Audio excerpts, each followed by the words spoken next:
This is the Padua Podcast Network. Some retailers, Walmart in particular, have decided not to carry it. Dr. Bychek says it is unheard of for a business person to make a decision like this. Running Fever episode 242, COVID and the Family Doctor.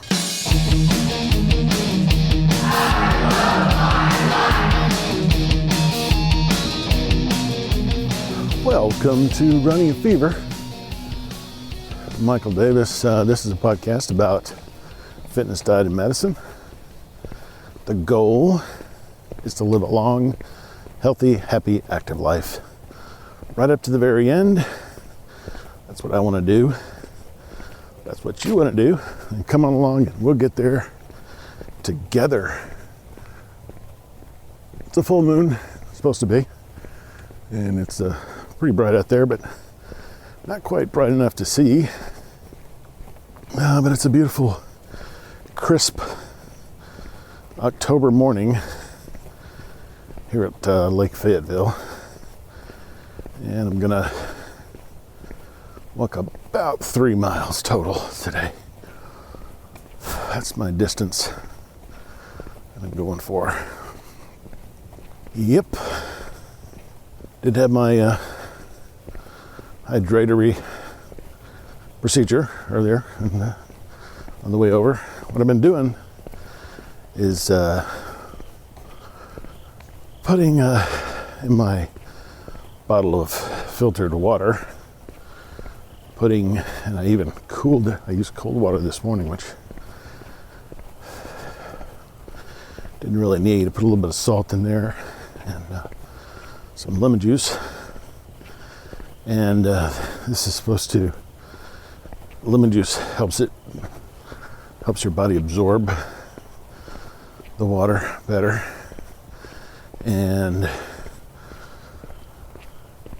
salt is something you need.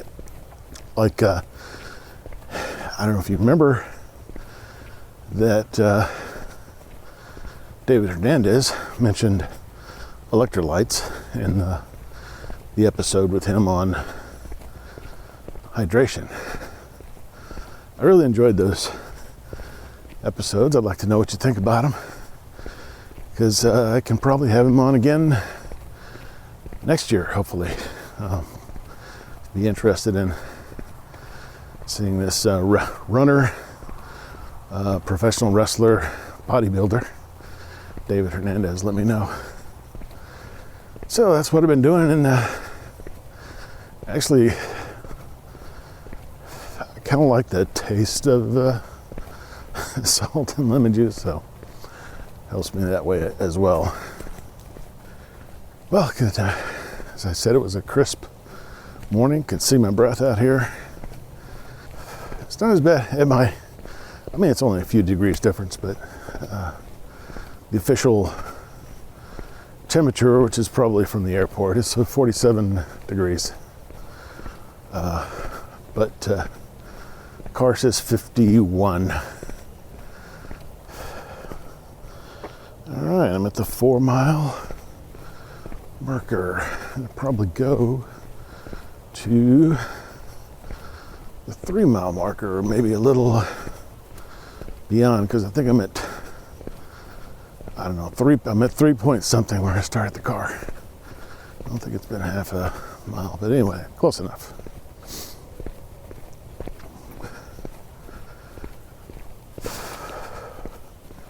This part of the trail has no street lights or anything. So, believe it or not, I like going to see my doctor.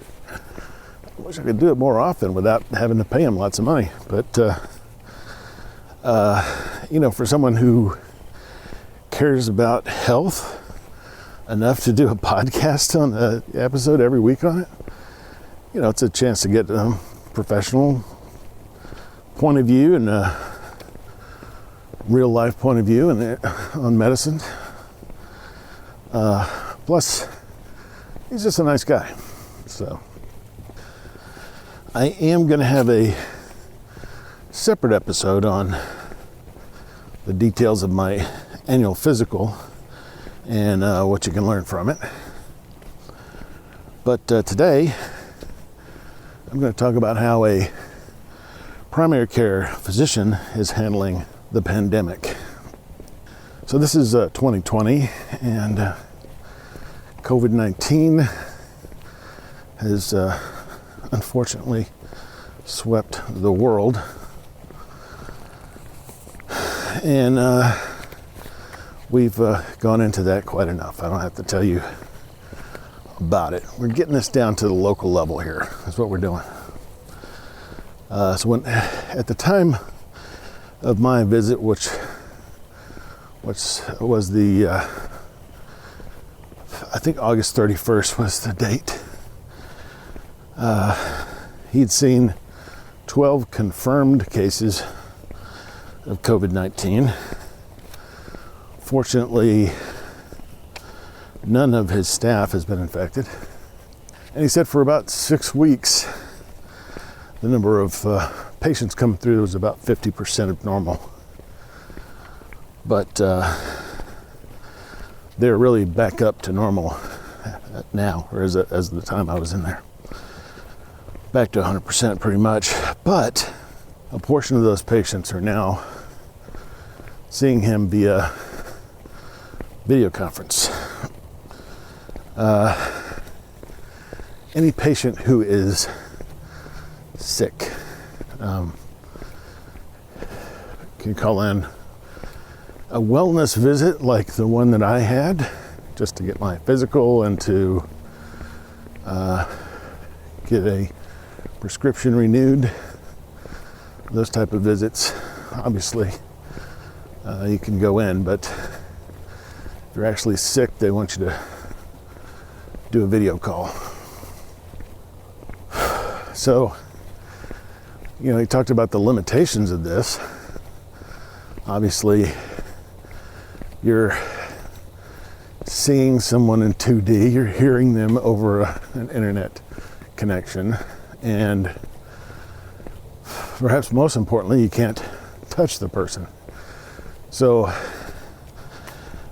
he gave me an example that he had a call with a little girl that I guess his parents thought, or her parents thought, that she might have appendicitis. So, they could go through the symptoms, and he said she probably didn't have appendicitis because she did not have things like nausea and fever that often go along with that. But he couldn't actually, he had, a hands-on exam with a palpation of the abdomen would have allowed him to be more certain about the diagnosis. So he could try to explain to the patient's mother, how to do that and what to look for, what to feel for.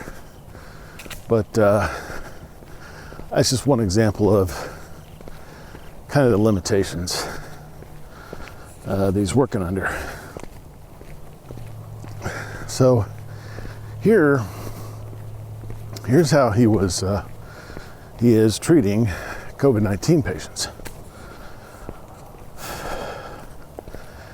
He's administering, first he has a video call with them. And then if they meet the qualifications for a test, and he didn't go over those with me, but CDC guidelines, people who have symptoms of COVID-19, people who've had close contact within 6 feet of an infected person for at least 15 minutes, with someone who is a confirmed case of COVID-19. People who have been asked or referred to get testing by their healthcare provider, local or state health department. So, got to qualify for the test because there's a limited supply. If they meet any of those, he has them come in for a test.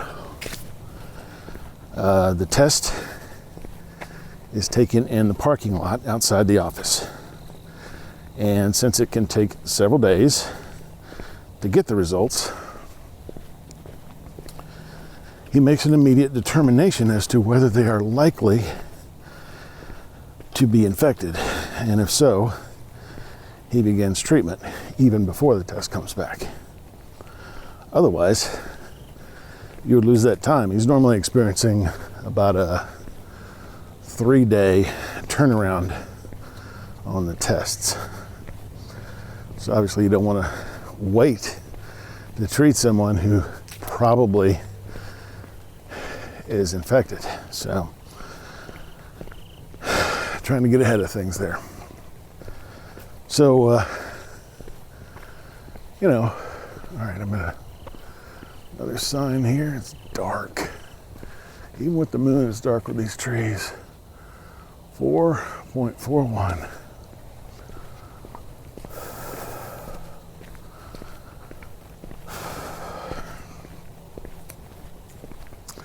About halfway to the turnaround point.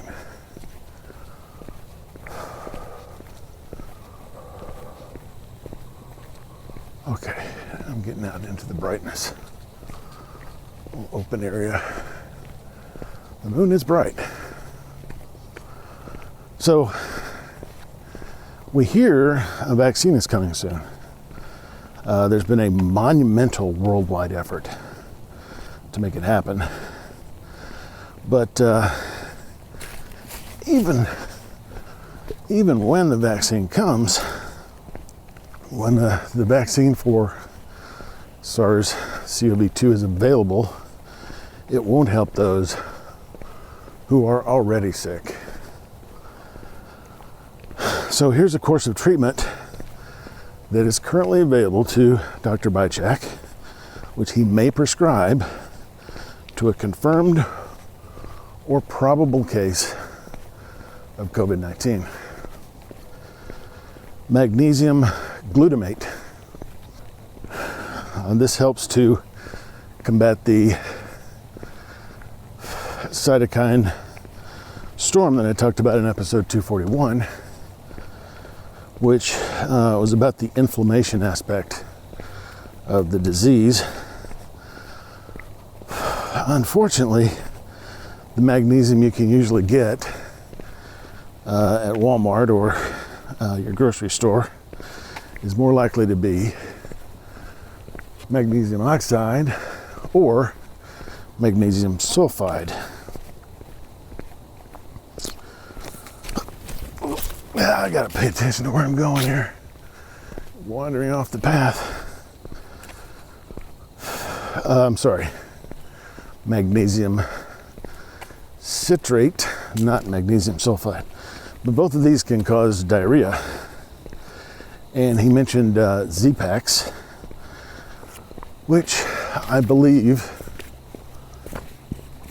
cannot be combined with hydrochloroquine, which brings me to my next point. Hydrochloroquine, sometimes known as HCQ, according to Dr. Bychak, really works against COVID-19. But some retailers, Walmart in particular, have decided not to carry it. Made a business decision not to carry it. Patients can usually get it at a local independent pharmacy. And he knows some of these that he sends his patients to. Now, we can only speculate as to why Walmart would refuse to carry this drug. The doc thought it could be that they don't want COVID positive people in their stores. Another possibility, equally as repugnant, if not more, is that it's political. since it has been recommended by the president. If that's true, then it is a scary thing indeed. Dr. Bychek says it is unheard of for a business person to make a decision like this. You know, it's above the pharmacist level. It's beyond people with medical expertise. In other words, it has nothing to do with medicine as far as the decision maker is concerned. So obviously he's pretty frustrated. He's a physician, prescribes a drug, and then Walmart will not fill the script. Anyway, the good news is that so far, all of my doctor's COVID-19 patients have recovered. So I hope that trend continues, and until we get a vaccine in this nightmare, this long nightmare will be over. So I hope that's kind of useful to you. And if you have any information like that, you're talk to your local doctor about it or anything, feel free to contact me. I always appreciate getting feedback, suggestions for episodes, questions. Mail at runningafever.com. There's also a contact form at the website. And for the references used in this episode, go to runningafever.com/242. And until next time, if you got the fever, keep it. And if you don't, catch it. And I will talk to you next time on Running Fever.